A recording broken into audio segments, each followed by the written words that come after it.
Bismillah, alhamdulillah, wassalatu wassalam ala sayyidina rasulillah sayyidina Muhammad ibn Abdullah wa ala alihi wa sahbihi wa man tabi'ahu wa walah wa la hawla wa la quwwata illa billah ma ba'du.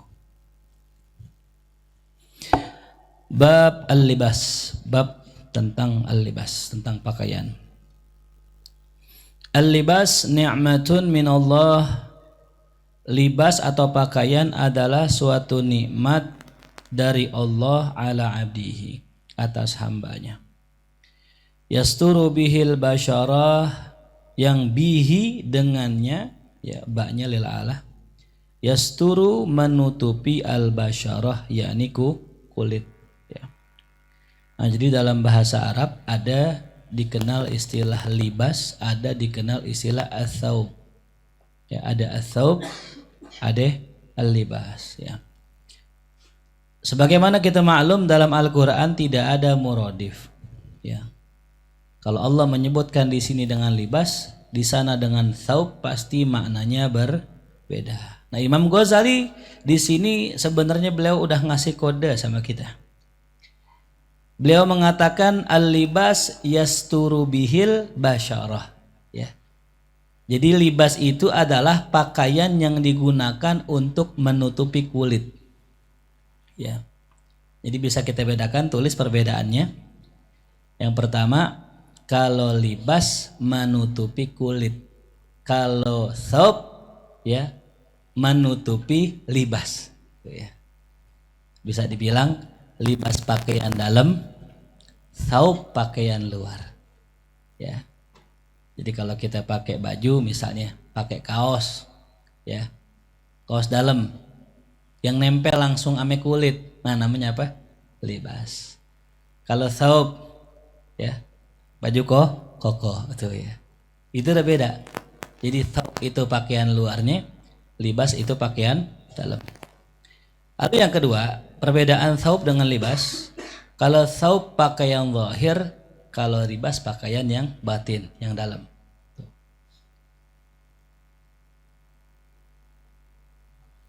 Yang ketiga, tsaub menutup zahir badan, sedangkan libas menutup aurat. Ya. Di dalam Al-Quran ada ayat, ya Allah berfirman, ya bani Adam, di dalam surat Al-A'raf, ya bani Adam, wahai sekalian anak Adam. Kalau dikhitab wahai sekalian anak Adam, ya, biasanya ini khitabnya ini biasanya ya itu untuk orang Mekah, ya ayuhan nas, ya itu khitabnya buat siapa? Buat orang Mekah. Karena kalau khitabnya buat orang Madinah biasanya ya ayyuhalladzina amanu. Tuh ya. Ya bani Adam, wahai anak turunan Adam, qad anzalna alaikum libasan yuwari sawatikum warisha. Tuh. Kata Allah, qad anzalna alaikum libasan, sungguh kami telah menurunkan atas kalian pakaian yuwari sawatikum, yang menutupi sawah au aurat, warisha, dan kami juga menurunkan pakaian yang indah, pakaian kemegahan, rish, ya itu pakaian berbulu. Nah lanjutannya, walibasut taqwa dzalika khair. Tuh, kata Allah.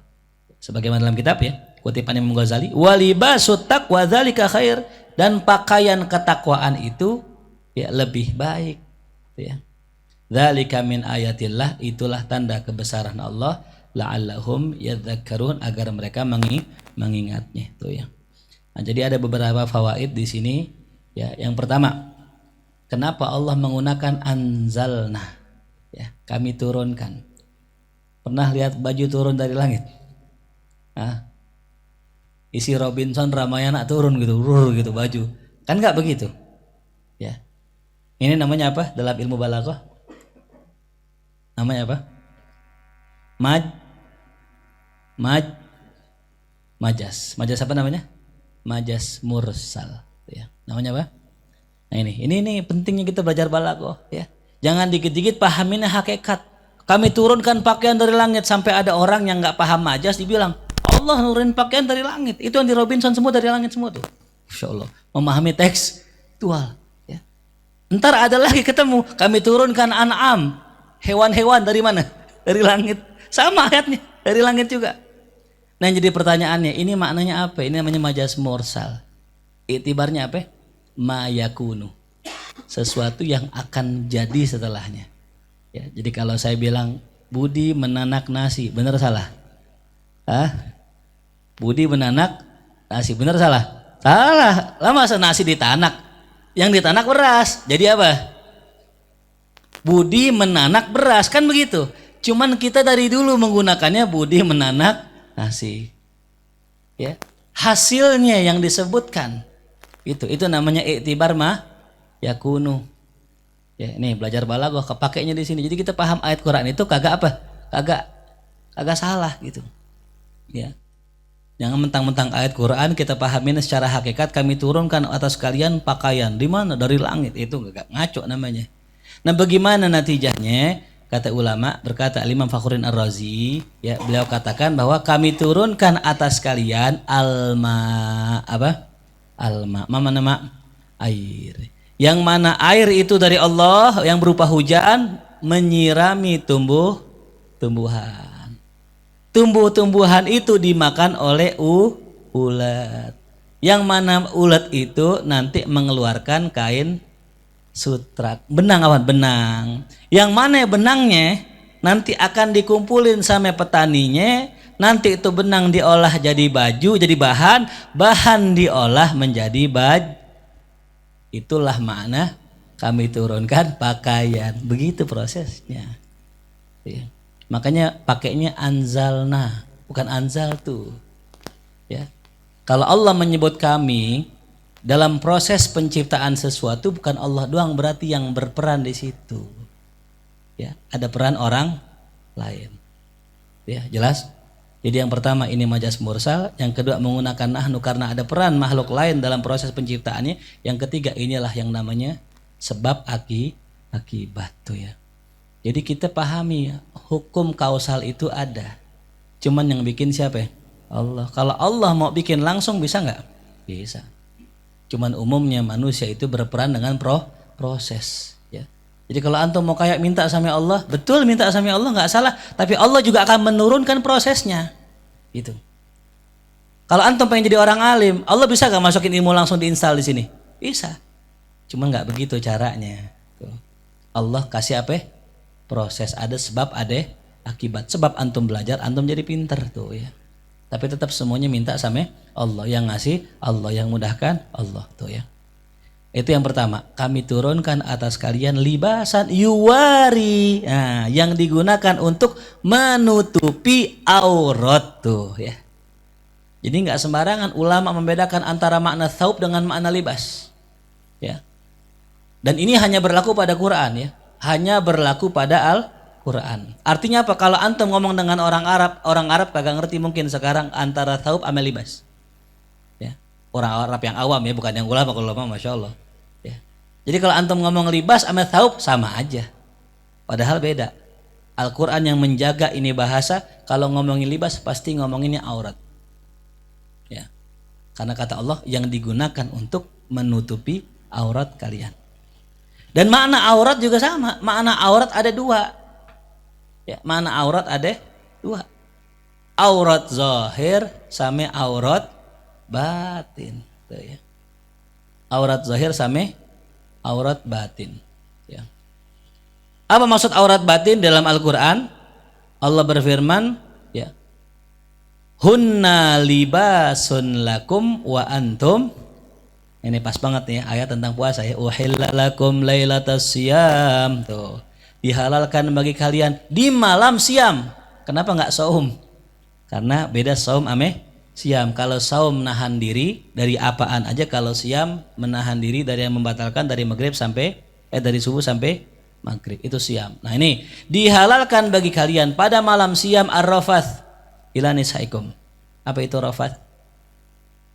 Al-wata' maknanya berhubungan. Ya. Hunna libasun lakum. Nah, perempuan adalah libas. Apa libas di sini? Apa libas? Pakaian. Apa makna pakaian?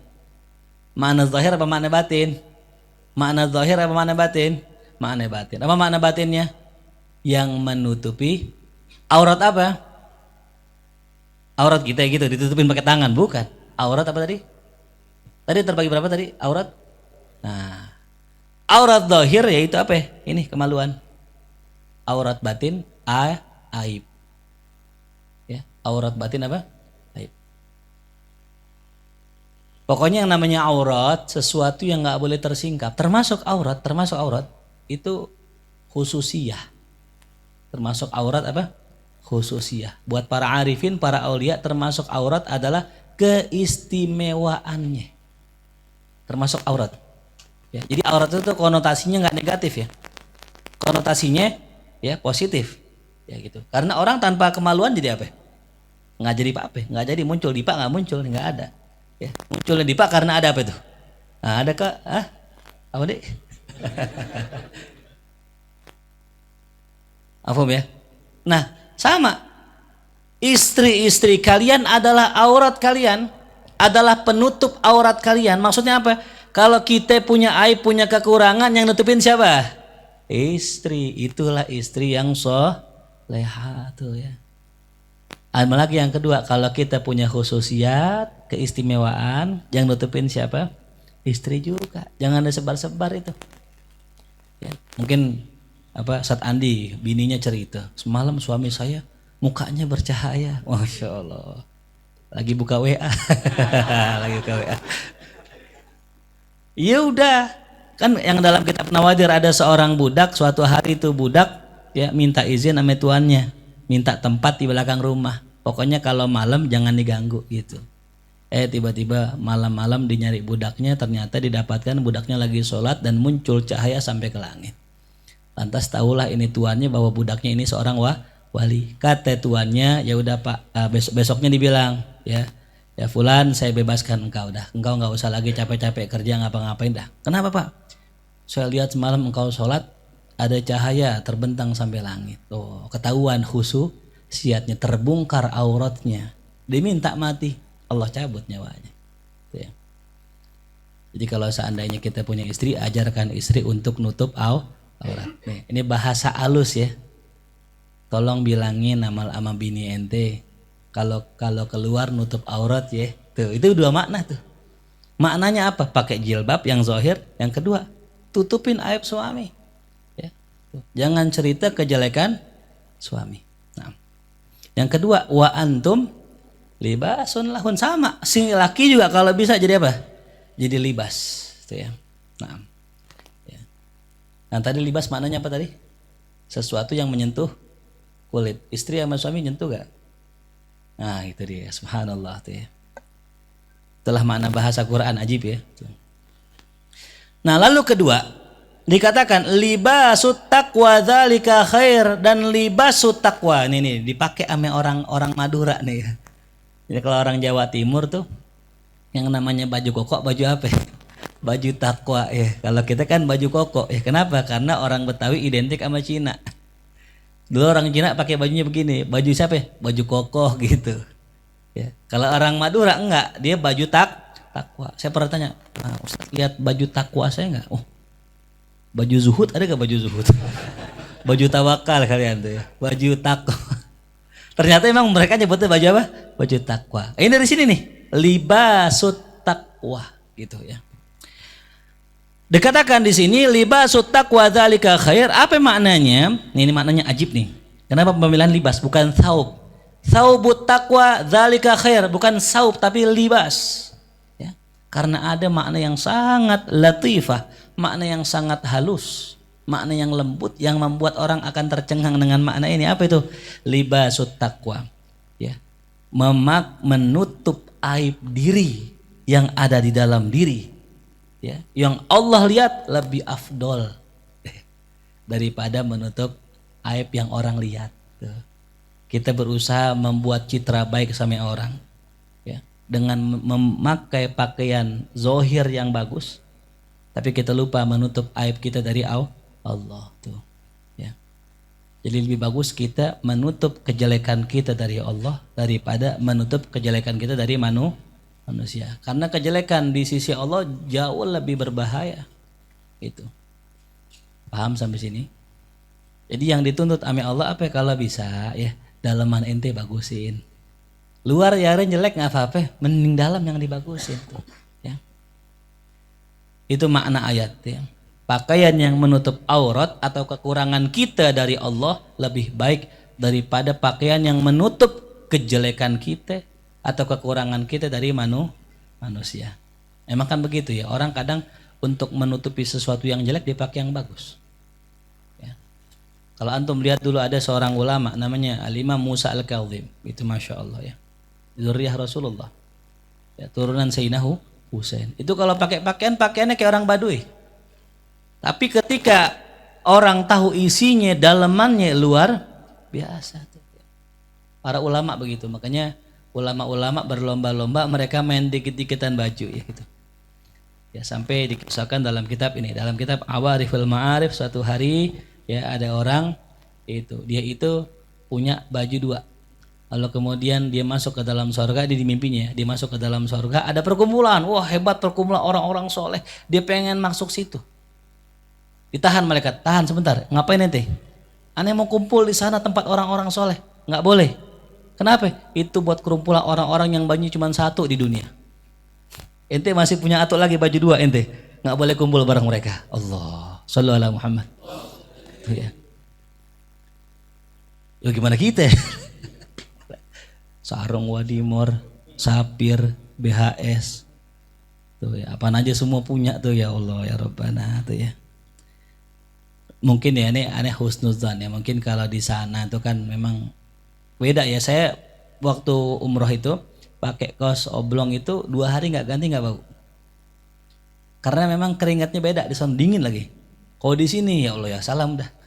Kita pakai sebelum terawih, abis terawih udah wangi banget tuh, wangi sorga, masya Allah. Nggak percaya cium ujang tuh, masya Allah tuh, masya Allah tuh. Wangi, masya Allah wangi. Diceritakan wa hukiya anna Sufyan Ats-Tsauri radhiyallahu anhu kharaja dzata yaumin. Suatu hari Al-Imam Sufyan Ats-Tsauri, kebetulan enggak hadir malam ini beliau ya. Ustaz Sufyan.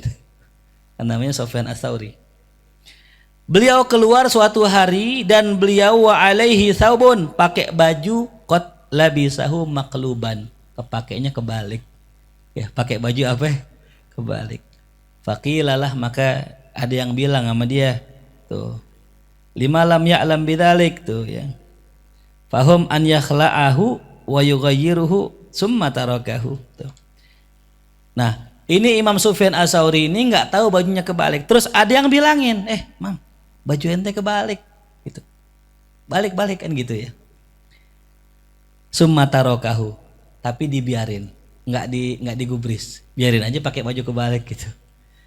Wa qala haitsu labistuhu nawaitu anni albasahu lillah. Ya fulan, ketika saya memakai ini baju tadi yang kebalik ini, saya makainya niatnya karena Allah.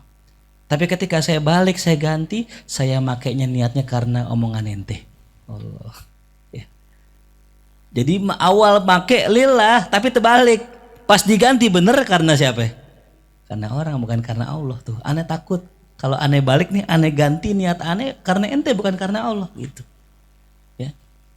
Jadi tulis ya, kata Imam Suhrawardi ya, dikatakan bahwa orang kalau pakai baju niatnya kudu lillah ya. Jadi kalau kita pakai baju niatnya lillah, bukan lil makhluk gitu. Makanya ini beratnya di sini nih. Kalau udah ngomongin pakaian, karena begini, karena Nabi kita Muhammad SAW ya, awwalu ma yukhatab, awal mula dari apa yang Allah khitabkan sama Rasulullah, Allah bilang apa? Ya ayyuhal, ya apa namanya, ya ayyuhal muddassir, ya ayyuhal muddassir, kum fa'andir, ya wa rabbaka fakabbir, wa thiyabaka, itu ya, wahai orang yang berselimut bangun, kum ya, wa andir fa'andir, beri peringatan orang ya, perintah Allah nih, gum fa'andir ya, wa rabbaka fakabbir. Tuh, kemarin sudah kita bahas bab zikir kan gitu. Kenapa Imam Ghazali habis bahas itu masalah libas? Nah ini wa thiyabaka atahir. maka pakaianmu lah, ya, athyab, ya, pakaianmu, adh-dhahir, pakaian apa? Yang zahir, fatahhir, bersihkan. Gitu ya. Ini sekaligus mengingatkan kita bahwa urusan pakaiannya penting. Ya, urusan pakaian penting. Saking pentingnya Imam Ghazali letakkan di awal. Gitu. Dari hal yang sepele yang orang nggak anggap, masalah baju aja harus awalnya lillah. Yang kedua, kata Imam Suhrawardi, syarat daripada orang memakai baju yang kedua ayyakuna halalan, yang dipakai haruslah halal. Tuh ya. Yang dipakai haruslah halal. Pastikan yang kita pakai baju koko kita halal. Kayak gitu. Lianna warada fil khabar, kan dalam riwayat dari Rasulullah SAW, Rasul bersabda, man ishtara thawban, siapa orang yang membeli satu pakaian, bi asyarati darahima, dengan 10 dirham, wa fi thamanihi dirhaman min haram, dan dari 10 tadi ada 1 dirham yang haram, la yaqbalullahu minhu sarfan wala adlan. Allah nggak terima sholat fardunya maupun sholat sunnahnya. Ya. Antum ngerjain sholat raweh, Allah nggak terima. Apalagi sholat fardu. Ya. Gara-gara apa? Ada 1 bagian, nggak semua, dirhaman, 1 dirham yang haram, Allah nggak terima. Ya. Nauzubillah min zalik. Ya. Summa ba'da dzalik, yang ketiga, yang diharuskan bagi seorang sufi, dia memakai apa? Ayyakuna tahiran, haruslah suci yang dipakai itu. Ya. Lianna taharata thawb syartun fi sihhati shalah, karena sucinya pakaian merupakan syarat sahnya sholat. Nah ini, ya, jadi 3 niat kita memakai baju dan cara kita memakai baju. Yang pertama, ayyakuna lillah, ayyalbasahu lillah, dipakai niatnya karena Allah. La li syuhrah, bukan untuk pamer. Ada nih pakaian syuhrah namanya. Namanya apa? Libasus syuhrah. Apa sih libas syuhrah? Tulis, libasus syuhrah adalah pakaian, ya, untuk pamer, yang dipakai berbeda dengan orang lain. Jadi kalau misalnya nih di sini semua kita pakai baju koko sama nih misalnya gitu, koko lah semua umumnya. Terus dipakai mungkin pakai pakaian jubah gitu. Padahal jamaah nggak ada yang pakai jubah. Dan dia berniat dengan pakai jubah, pakai apa? Gomisnya itu lisyuhrah, agar untuk tampil beda. Nah, itu namanya libasus syuhrah. Itu nggak boleh, ya. Makanya kalau bisa kita kalau pakai baju jangan yang mencolok. Kalau emang kita jamaah, pakai baju yang sama kayak jamaah. Gitu. Ya. Jangan ujuk-ujuk pakai gamis datang kemari pakai sorban, imamah datang langsung ke depan begini tuh. Udah buat segini itu. Libasus syuhrah. Itu. Itu ya. Selain kita harus tahu diri, harus sadar diri. Penting itu sadar diri, ya gitu. Nah, dan yang namanya kata Imam Suhrawardi, wa ma ada hadaini nadharaini fa nadharuhu fi kaunihi yadfa'ul harra wal barad. Ya. Adapun pertimbangan lain selain ini, ya, yaitu pertimbangan untuk menolak panas dan dingin. Jadi kalau kita pakai baju nih, ya, ada yang namanya maslahat, ya, maslahat. Nah, itu diperbolehkan. Diperbolehkan. Kenapa ente pakai jaket? Dingin. Nah, itu. Kenapa pakai kaos? Panas. Itu pertimbangan yang ketiga, walaupun bukan urusannya akhirat, tapi masih boleh. Sifatnya mubah. Kali gitu ente mau di Eropa lagi musim apa? Salju pakai kaos oblong nggak apa-apa ya. Cuman nih gila aja. Tapi itu masih maslahat, masih boleh. Adapun selain itu, nah, fakulluhu fudulun wa ziyadah. Itu sifatnya fudul. Ya, sia nggak manfaat. Wa ziyadah. Itu yang ditanya nanti ame Allah Subhanahu wa taala. Ini yang kita ditanya ame Allah yang lebih-lebih, yang enggak lebih mah enggak ditanya ame Allah. Itu. Jelas ya? Jadi yang pertama ayyakuna halalan, pakaian yang kita pakai halal, dibeli dengan duit yang halal, bukan dari, ya, barang yang haram, black market dan sebagainya, bukan gosop. Ingat, bukan gosop nih. Tuh ya. Baju koko kan sama semua di sini. Namain gitu, namain. Atau enggak kenalin kayak baunya nih, baunya Andi nih. Wah, ada Andi nih. Baunya Ujang nih. Gitu. Ya, kenalin ininya apa? Jangan sampai antum pakai baju orang gitu, gosop namanya itu. Sarung gosop, sendal gosop, kan banyak tuh ya. Tuh ya. Man lam yaghsab falaysa minna gitu. Yang gosip bukan golongan kita katanya gitu. Bukan, salah ya. Nah, ya. Jadi demikian. Kemudian wa makna libasut taqwa. Ini ulama menjelaskan libasut taqwa, tulis maknanya 10. Libasut taqwa ya, itu maknanya 10 indal mufassirin menurut ulama tafsir. Ini maknanya banyak. Ya, sebagaimana pernah kita bahas ya. Kalimat yang multi tafsir ya, itu pasti maknanya banyak gitu. Apa ya diantaranya? Yang pertama ya, as-samtul hasan, akhlak yang baik menurut Utsman bin Affan. Kata Utsman bin Affan, apa maknanya libasut taqwa? Akhlak yang baik. Jadi maknanya apa? Akhlak yang baik lebih baik daripada punya pakaian yang bagus. Atau enggak, sebaik-baiknya pakaian adalah akhlak. Biar kali pakaian kita jelek tapi akhlak bagus, itulah yang terbaik. Yang kedua, amal soleh menurut Imam Al-Aufi. Kata Imam Al-Aufi, yang maksud libasut taqwa adalah ya amal soleh. Ya, walaupun pakaian kita nggak bagus tapi kita punya amal soleh, dzalika khair, itu pakaian yang terbaik. Alam di atas kosong sini. Di atas. Tolong dikasih jalan. Ya. Di atas sini, di atas. Ini kosong belakang. Majuan dikit. Majuan. Tribun atas ini naik. Muat. Tolong tafassahu fil majalis. Berlapang-lapang dalam majlis. Yafsahillahu lakum. Allah lapangkan diri ente insyaallah. Nah, itu ya. Tafassahu fil majalisi fafsahu yafsahillahu lakum wa idza qilang syudzu fangshuzu. Nah. Yang ketiga maknanya al-iman menurut Imam Qatadah. Kata Imam Qatadah, makna libasut taqwa adalah iman, ya. Libasut taqwa, pakaian takwa adalah iman. Ya. Yang keempat maknanya khasyatullah menurut Imam Al-Urwah. Menurut Imam Urwah maknanya apa? Khasyatullah, takut sama Allah itu adalah sebaik-baik pakaian, ya. Takut sama Allah. Cuman khasyah beda sama khauf. Kalau khauf takut karena ngeri, kalau khasyah takut karena ya keindahan, ya. Jadi kan Allah punya sifat jamal, punya sifat jalal. Jamal yang indah, jalal yang agung. Kalau orang takut dengan sifat jalal namanya khauf.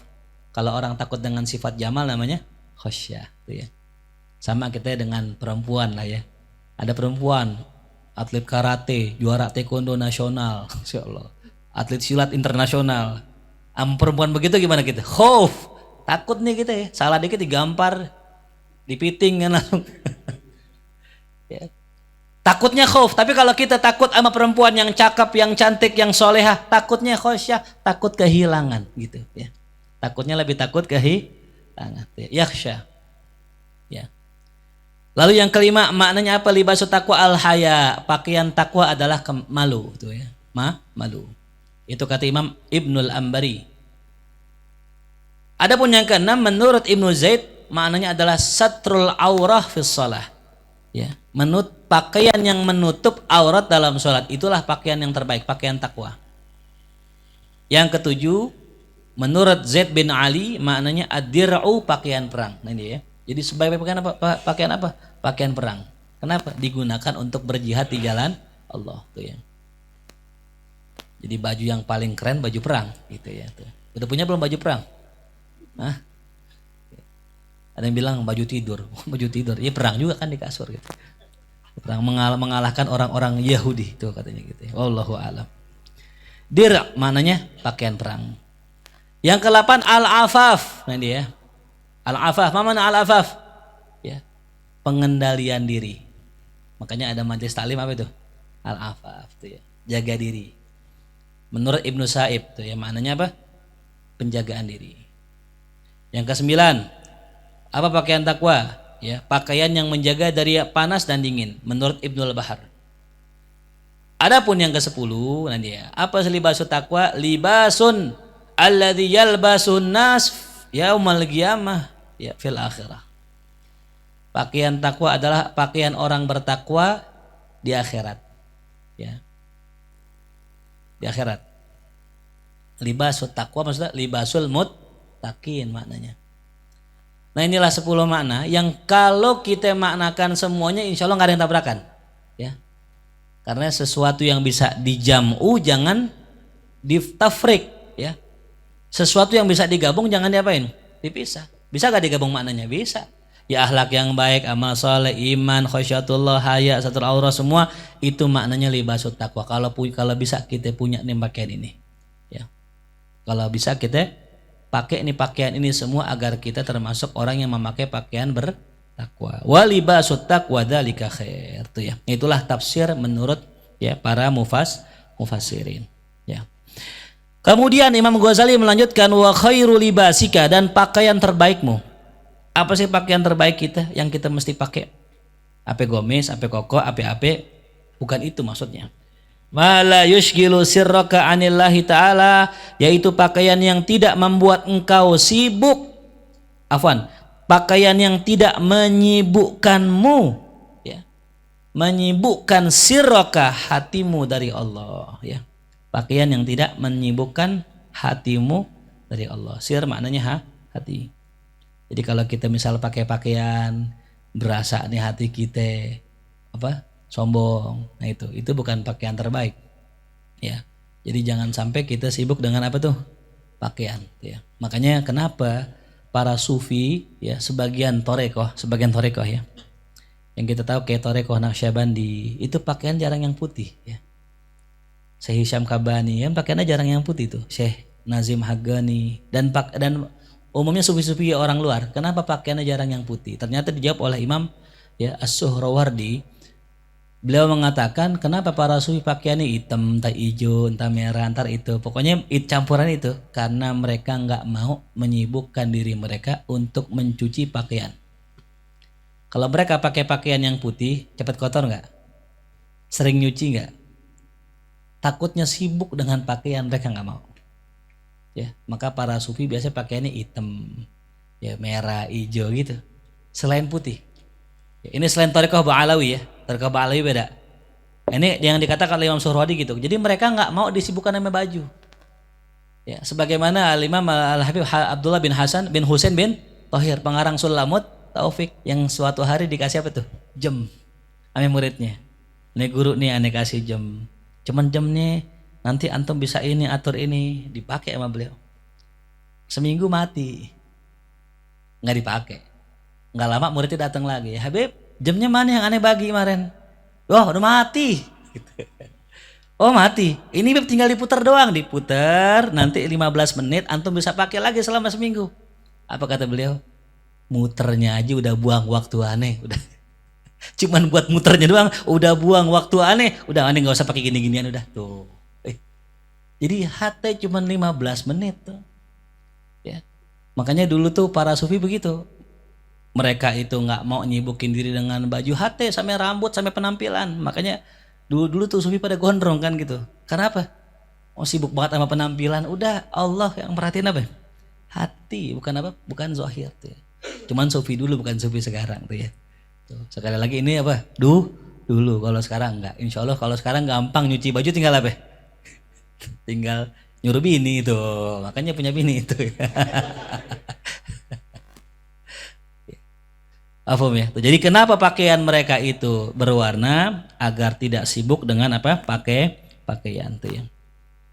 Kan dikisahkan suatu hari Rasul sallallahu alaihi wasallam ya bilang kepada Sayyidina Ali, ya Ali, ya, yang namanya khusyuk itu sesuatu yang berat gitu. Sayyidina Ali, masa sih berat gitu. Ya udah kalau ente bisa ntar ane kasih sorban. Kalau ente bisa sholat khusyuk ntar ane kasih sorban. Pulang Sayyidina Ali sholat sunnah, mikirin sorban tuh. Mikirin sorban. Kata salah bener Rasulullah khusyuk susah tuh. Apalagi udah dijanjiin tuh, ya. Makanya kita kalau sebelum kita mengerjakan sholat, janji-janji itu udah kelar-kelarin dulu dah. Keinginan kita pengen ini pengen, kalau bisa dikelarin. Kalau lapar makan tuh. Emang kalau mau kawin jangan kawin dulu kelamaan soalnya. Belum resepsinya, belum akadnya. Mau sholat kudu resepsi dulu dia. Kelamaan, ya. Fa idza labista saubaka, kalau engkau pakai pakaianmu, ya. Ini kata Imam Ghazali, fadhkur, maka ingatlah mahabbatullah, cintanya Allah, ya. As-satra ala ibadih, yaitu menutupi kekurangan aib hambanya. Tuh ya. Allah suka nutupin aib hambanya, ini kesukaan Allah. Karena Allah membuat hambanya itu memiliki aib atau dosa, ada hikmahnya. Ya, ada orang kebangetan bener, keblinger. Kerjaannya ngaji, wirid, sholat, ngaji, wirid, sholat, keblinger dia. Ada yang tiap hari maksiat, sehat-sehat aja, seger-seger aja. Nah itulah hikmah. Ya. Jadi ibarat porsi itu, kalau kita punya badan jangan manis-manis mulu dia. Betes, kudu ada apanya? Pahitnya gitu. Hidup kayaknya enak, tenang, santai. Nggak bener tuh hidup. Mesti ada pahitnya. Cuman jangan pahit mulu hidup. Ya, pahit mulu. Ya, sekarang pahit, besok lagi pahit. Salah juga, mesti ada komponennya. Manis, asam, asin. Bukan rasanya bukan. Pahit tuh, harus ada. Nah jadi ingat kalau ente pakai pakaian nih, kalau kemarin kan kalau ente di pagi hari, ente ingat tuh bahwa namanya ada cahaya malam, ada cahaya siang, ada gelapnya malam. Ente ingat tuh, apa maksudnya? Kalau cahaya sudah muncul, gelap hilang. Sama nih. Kalau ente pakai baju, ingat Allah tuh suka nutupin aib hambanya. Ini istilah ya Imam Ghazali ngasih tamsil. Fala tafdaha, dan kalau Allah suka nutup aib hambanya, ente jangan suka-suka bongkar aib hambanya. Ta'lamuhu minhu, yang ente tahu. Ya. Ya. Afhum? Ya. Jadi kalau ente tahu aib seseorang, jangan ente bongkar-bongkar. Tuh ya. Bisa jadi orangnya udah tobat. Ini malam kita ketemu ke Pergok. Ya. Jadi ada orang pacaran. Di pacaran takut ketahuan sama orang kampungnya, pergi ke Anyer. Juga ke Anyer. Dari sini pergi ke Anyer juga. Ketemu aneh di Anyer. Lah, ente ngapain nih mari? Kaget ya. Astagfirullah, Ustaz Faris. Udah jauh-jauh ke Anyer masih ketemu juga. Ya, ini saya nggak cerita orang, saya pelajaran buat ente. Ya, jangankan Allah.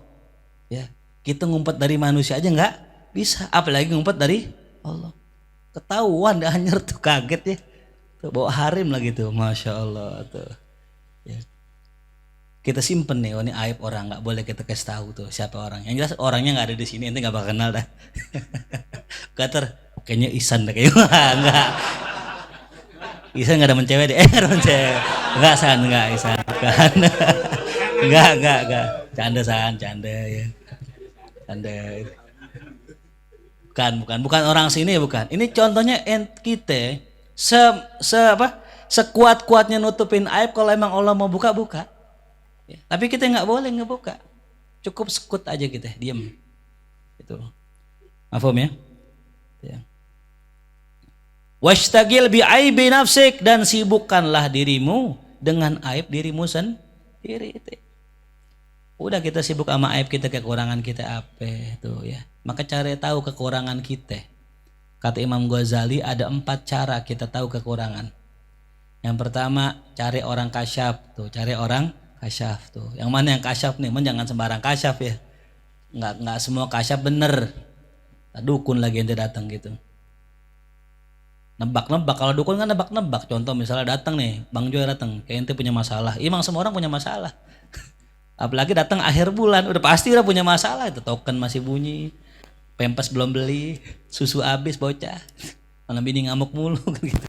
Nah masalah udah pasti. Nah ini datang ke orang kasyaf yang bener-bener kasyaf atau seorang mursyid tuh, tahu aib kita. Yang kedua ya, buka kutubul kaum ya, buka kitab-kitab alim ulama, ngaji tuh ya, ngaji. Yang ketiga, kita dengerin omongan musuh kita itu ya, dengerin omongan musuh. Kalau ada orang gedek sama kita, musuhin kita, dengerin omongan dia. Wah, Ustaz Faris gini. Ah ya itu ya, aneh. Tandain checklist penyakit aneh. Tuh. Ya, tapi nggak semua omongan orang mesti kita denger ya. Bisa ada yang benar kita rubah, kalau yang nggak benar kita tinggalin aja udah. Yang terakhir ya, kita lihat orang-orang jelek. Ya, orang-orang yang jelek akhlaknya. Tuh. Kalau kita nongkrong sama orang jelek, ngeri banget kayak dia, takut kayak dia gitu. Ya. Jadi cara kita untuk menghindari kejelekan, duduk sama orang jelek, biar kita lihat itu jelek dan kita tahu keburukannya, maka kita tinggalkan. Gitu. ente mau awet rumah tangga ente, coba itu datang ke KUA dah, ya. Liatin orang yang cerai kan gitu ya, tanya dan ngobrol sama dia.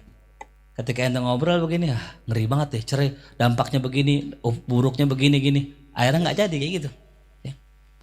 Kalau ente pengen tahu apa namanya buruknya narkoba, datang ke asra tempat rehab. Ya. Kalau ente pengen tahu rasanya bahayanya merokok, datang ke rumah sakit tuh. Ya. Satu baik itu.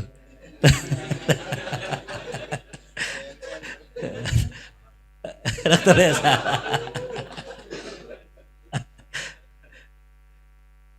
Ya. Wah, ngeliat nih orang. Wah, kamu kenapa Bapak? Oh, tenggorokannya bolong. Saya ketembak. Kirain ngerokok. Ketembak dia. Ya. Jadi gitu. Jadi cara itu untuk bisa kita tahu kekurangan diri kita itu. Kadang-kadang kita belajar lewat orang lain. Ya. Kita dengerin orang ngobrol nih, gua nggak demen tuh orang begini-gini. Oh, begitu jelek ya gitu. Aduh tuh Ustadz, dia kalau sama orang salaman begini aja. Siapa yang begini dia? Sama orang tua begini. Oh, nggak bagus jadi Ustadz begitu gitu. Ah itulah ya. Makanya kadang kita mendengarkan kekurangan orang bukan untuk kita tahu aib orang, tapi untuk kita belajar. Apa yang jelek yang dilakukan orang jangan sampai kita kerjain juga gitu. Pernah suatu hari ada orang lewat, aneh suruh mampir bang. Bang mampir bang, mampir beneran dia. Aneh kan basa-basi doang gitu. Oh orang Betawi begitu ya gitu. Cukup tahu besok jangan begitu gitu. Bang mampir bang, oh iya makasih. Lewat, aman berarti bener dia basa-basi. Kalau bang mampir bang, nggak makasih. Mampir sini, sampai ditarik. Nah beneran tuh. Pas ditarik, ngapain bang gitu. Lu ngapain narik gua? Gua udah pengen pergi lu tarik.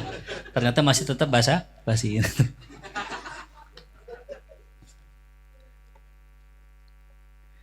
Jadi sibukkanlah dengan aib kita itu ya. Yang namanya aib kita ya Allah, ya Rabbana itu ya. Kalau orang dulu zaman Bani Israel enak, mereka punya dosa, punya kesalahan tertulis di pintu mereka. Gitu. Kalau kita kan enggak, kadang-kadang kita dosa tapi kita enggak tahu, kita enggak sadar tuh ya. Fastur bidawamil ittirar, maka tutuplah aib tersebut. Ya, tutupin bidawamil ittirar dengan terus-menerus memohon kepada Allah fi tathhirih untuk mensucikannya. Ya. Fa innal abda, karena sungguh seorang hamba idza nasya dzambahu, kalau lupa akan dosanya, kana dzalika uqubatan lah, maka itu adalah tanda hukuman bagi dirinya. Ya, jadi termasuk hukuman bagi seorang hamba dia lupa dosanya. Padahal habis berbuat dosa. Ya. Maka ciri orang yang muttaqin, orang yang sholihin, ya, disebutkan di dalam Al-Quran, walam yusirru, ya, walam yusirru ala ma fa'alu wahum ya'lamun ya. Yang kita sering dengar kan, kalau lagi bulan puasa biasanya ayat sering dikutip nih, wasari'u ila maghfiratim min rabbikum wa jannatin arduhas samawatu wal ard. Bersegeralah menuju ampunan Allah. Ya. Min rabbikum, dari Tuhan kalian. Wa jannatin, dan yang mana sorga itu arduhas samawatu wal ard, yang luasnya seluas langit dan bumi, disiapkan buat orang yang bertakwa. Siapa itu yang bertakwa? Alladzina yunfikuna fis sarra'i wad dharra, orang yang berinfak dalam kondisi lapang maupun susah. Yang kedua, wal kadhiminal ghaidz, orang yang nahan marah. Ya, kalimat nahan marah, kata ulama, marahnya ada, cuma ditahan. Ya, yang enggak bagus orang yang enggak punya marah, itu yang enggak bagus, enggak sempurna dia punya akhlak. Yang ketiga, wal afina anin nas, dia memaafkan orang lain. Wallahu yuhibbul muhsinin, Allah cinta dengan orang yang berbuat ihsan. Siapa lagi cirinya orang bertakwa? Walladzina idza fa'alu fahishatan, orang yang kalau ngerjain fahishatan, perbuatan keji. Perbuatan keji itu dari pusar ke bawah, terkait dengan kemaluan, hina, perbuatan hina. Audzalamu anfusahum, atau mendolimi diri mereka. Ya, itu kalau kata ulama, zalim itu dari perut ke atas. Ya, zakarullah. Nah, kalau mereka berbuat zalim, berbuat fahish, mereka langsung ingat Allah, fastaghfaru, langsung buru-buru istighfar. Kalimatnya pakai fa, langsung istighfar. Ya, fastaghfaru lidzunubihim. Ya, wa man yaghfiru dzunuba illallah. Yang kelima, walam yusirru ala ma fa'alu wa hum ya'lamun. Mereka tidak terus-menerus, ya. Nggak terus-terusan ngerjain dosa. Kalau terus-terusan ngerjain dosa, maka syaratnya tadi, habis ngerjain dosa istighfar, tobat, ngerjain dosa lagi istighfar, tobat. Nggak terus dosa. Ini yang bikin keras hati. Ya. Dosa yang tidak diistighfari akan membuat hati keras. Tuh, ya. Makanya kalau kita berbuat dosa, fastaghfaru, maka langsung bersegera istighfar, astagfirullah. Walaupun besok jatuh lagi, istighfar lagi buru-buru. Ya. Cuman kalau bisa niat tekad untuk meninggalkan semuanya tuh. Nah maka tadi kalau orang nggak ingat dia punya dosa, maka nggak ingat dengan dosa itu adalah hukuman. Ya. Cuma memang nanti ada ya di saat dimana seorang hamba itu kalau bisa jangan ingat-ingat dosa. Ntar kalau jadi wali, ya maka ada pembahasan dalam kitab ya Madarijus Salikin, yang mana lebih afdol, orang taat lempeng apa orang maksiat diterima tobatnya dengan tobat nasuha, yang mana yang lebih afdol? Orang taat lempeng nggak pernah maksiat ame orang yang maksiat terus diterima tobatnya oleh Allah, yang mana lebih afdol? Nanti kita bahas insya Allah, nanti pertemuan yang akan datang tuh ya. Afhum ya? Wazdada bihi jur'atan 'alal ma'asi, bahkan bertambah keberaniannya bihi dengan sebab nisyan, dengan sebab lupa, 'alal ma'asi, atas kemaksiatannya. Tuh ya. Tuh gara-gara lupa dosa tuh nambah berani ya Allah. Makanya ngeri sebenarnya kalau kita maksiat, ngeri ya Allah, ngeri. Ngerinya gini, ini ada dua pilihan kata Syekh Al-Buti. Orang kalau maksiat ada dua pilihannya. Dia maksiat ya karena lupa Allah, ya namanya ghaflah. Orang maksiat karena lupa Allah, ya ghaflah namanya. Dia nggak ingat adanya Allah, atau diingat Allah tapi dia maksiat. Ya, atau diingat Allah tapi dia maksiat. Yang ini nih jur'atan ya Allah, udah nekat berani sama Allah. Nauzubillah min dzalik.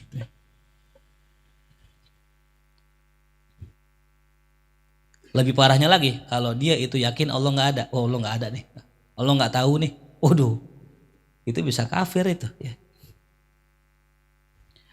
Walawin tabaha min rukdatil ghaflati, kalau dia sadar daripada tidurnya ghaflahnya, ya ini bahasa ini ya, lana soba zunubuhu, pasti muncullah zunubnya, dosa-dosanya, baina ainai qalbih, di hadapan mata hatinya, nasban, dengan sebenar-benarnya kemunculan.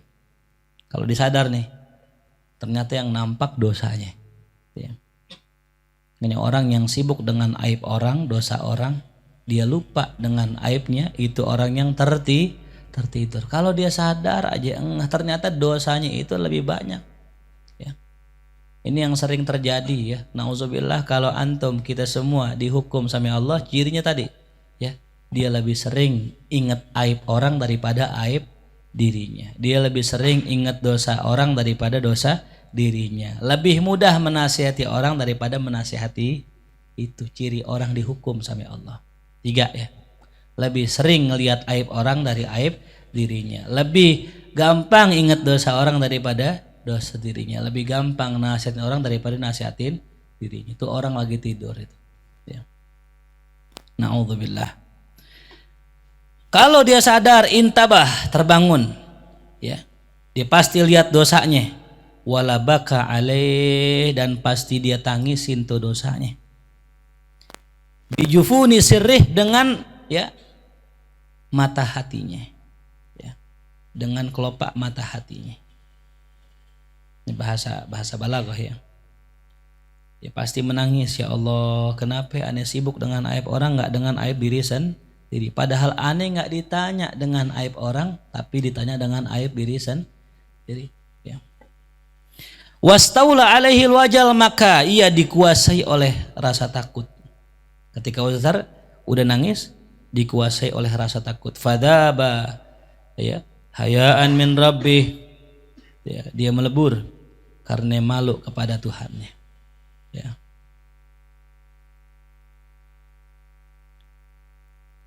Wa madamal abdu yarji'u ila hauli nafsihi wa quwwatiha, maka selama seorang hamba itu yarji'u kembali merujuk kepada kemampuan diri dan kekuatannya, jadi kekuatan nafsunya, in qata'a, maka ia terputus daripada kemampuan Allah dan kekuatan Allah, ya. Jadi kalau kita ngandelin kekuatan kita, ngandelin kebisaan kita, ngandelin skill kita, ngandelin kepintaran kita, maka secara nggak langsung kita udah nggak ngandel lagi sama Allah, dan Allah nggak bakal nolongin kita, ya. Makanya setiap orang yang punya skill, setiap orang yang punya kehebatan akan diuji dengan kehebatannya manakala dia berlepas diri dari Allah. Makanya saya bilang kemarin kan, kalau kita mau ngapa-ngapain doa, ya. Karena apa? Kekuatan yang kita punya hanya titipan. Itu main bola dah ya, yang paling jago banget siapa? Mungkin Messi, mungkin Ronaldo. Pernah nggak kalah? Pernah. Kenapa? Karena yang nentuin menang kalah bukan mereka ini. Sejago-jagonya tim Real Madrid dulu kan gitu ya, All Star itu. Siapa di situ? Raul Ramos kan.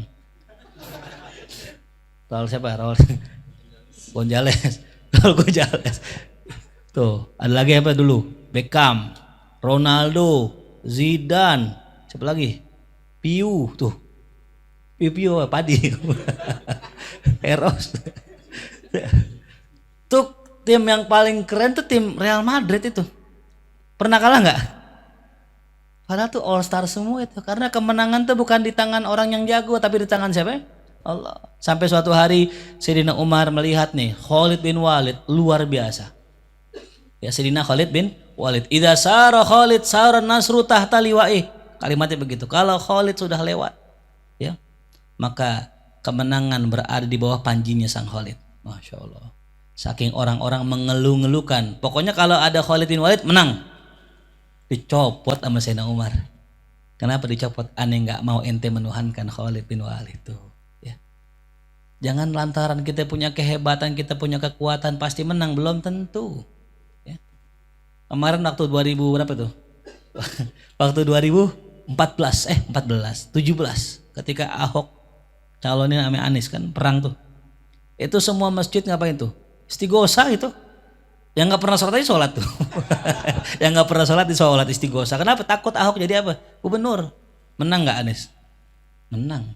Logika kita kayaknya nggak bakal menang Anies. Satu, pendatang baru, bukan orang politik, ya kan? Ahok belakangnya apa? 9 naga, tuh ya, buah naga juga ada tuh. Nah, tapi yang menang siapa?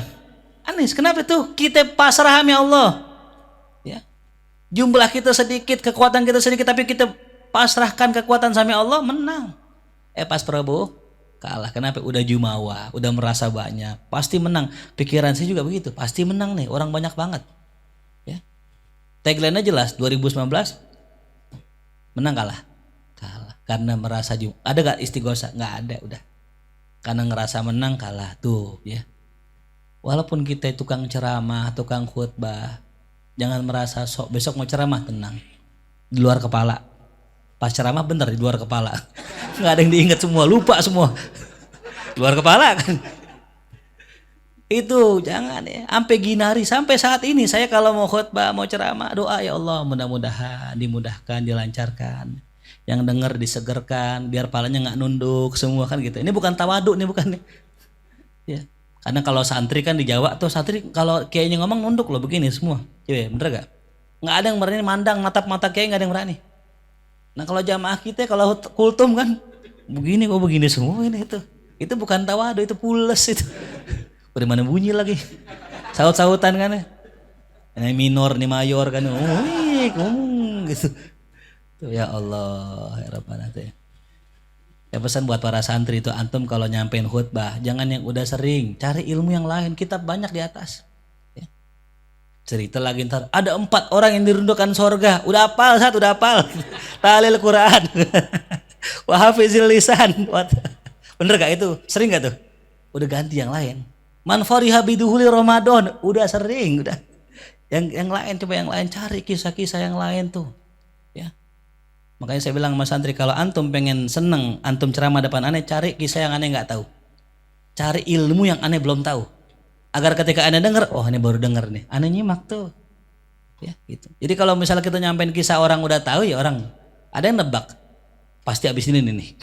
Wah, kurang ngajar nih. Gue tahu nih abis ini nih pasti nih tuh orangnya mati dan terus gini dah. Ya. Ya kan kata bahkan kita ada yang begitu teman ngomong di pojokan. Tuh. Nah, buat para santri cari baca kisah-kisah tuh ya, ilmu-ilmu kita banyak banget ya. Kita tafsir tuh segini tebalnya itu kalau kita nggak baca tuh. Jadi besok jangan manfariha lagi, udah ganti yang lain gitu. Gitu ya. Manfariha biduhuli Ramadan haramallahu jasadahu alan niro tuh udah apal lah tuh dari luar kepala tuh ya. Nah, jadi madamal abdu yarji ila hauli nafsihi wa quwwatiha in qata an haulillah wa quwwatihi. Maka diujungin fatrah himmatak. Maka ya buanglah himmahmu, ya lemparkanlah himmahmu, atau bisa makna baiknya serahkanlah keinginanmu, semangatmu baina yadail khaufi war raja, antara harap dan cemas. Antara harap dan cemas. Jadi kalau kita pengen sesuatu harap-harap cemas, jangan apa? Jangan harap-harap doang atau jangan cemas-cemas doang. Kalau cemas doang kagak udah pesimis gitu. Kalau cemas doang, ya kayaknya neraka dah ya. Mungkin gue mau neraka udah nih dah, pasti neraka udah dah. Ya kali gue ngaji neraka udah dah. Nah tuh itu namanya cemas doang, khauf doang. Atau roja bang, tenang aja. Yang penting gue kenal ustad-ustad. Kan kata Habib Mujtaba kemarin, siapa yang udah ketemu orang ntar bisa minta tuh syafaat dari dia. Gue ketemu Habib Ali Kuitang, udah ketemu Habib Tanggul, udah ketemu ini tuh.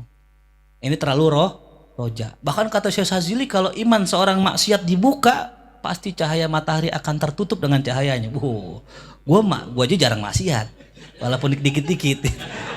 Begitu tuh, itu yang bikin celaka begitu. Jadi harus harap dan cemas. Ya. Ada khauf, ada rojanya gitu. Kan kemarin yang dikutip kalau masih mudaan, ya masih sehat, banyakin khaufnya, kurangin rojanya. Kalau udah tuaan, udah mulai sakit-sakitan, banyakin apa ya? Rojanya, kurangin khaufnya, agar kita yakin bahwa Allah akan nyelamatin kita gitu. Ya. Sehingga wa'bud rabbaka, sembahlah Tuhanmu, hatta sampai ya'tiyakal yakinu, sampai datang kepadamu kematian. Nah, kalimat yakin ini banyak disalah persepsikan oleh sebagian orang-orang yang tidak belajar tafsir. Kata mereka makna yakin adalah keyakinan. Sembah Allah sampai yakin. Kalau udah yakin gak usah Lo kok gak sholat?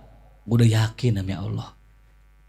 Udah ya yakin. Makom gue udah sampai hakikat. Masya Allah. Lo kan syariat lo masih sholat masjid sono gitu. Ini sesat ini, Masya Allah. Karena makna yakin ditafsirkan ame ulama, jumhur ulama, semua ulama bahkan bersepakat makna yakin adalah kematian. Karena nggak ada orang yang ragu sama kematian. Hati orang ateis yang nggak percaya Tuhan yakin dengan kematian. Orang Islam yakin dengan mati, orang Kristen yakin dengan mati, orang ateis nggak ada orang yang kagak yakin dengan mati. Makanya ada berita di koran nih, kata dulu Tuan Guru siapa ya? Bukan Tuan Guru atas, bukan. Tuan Guru Bajang ya. Bismillahirrahmanirrahim.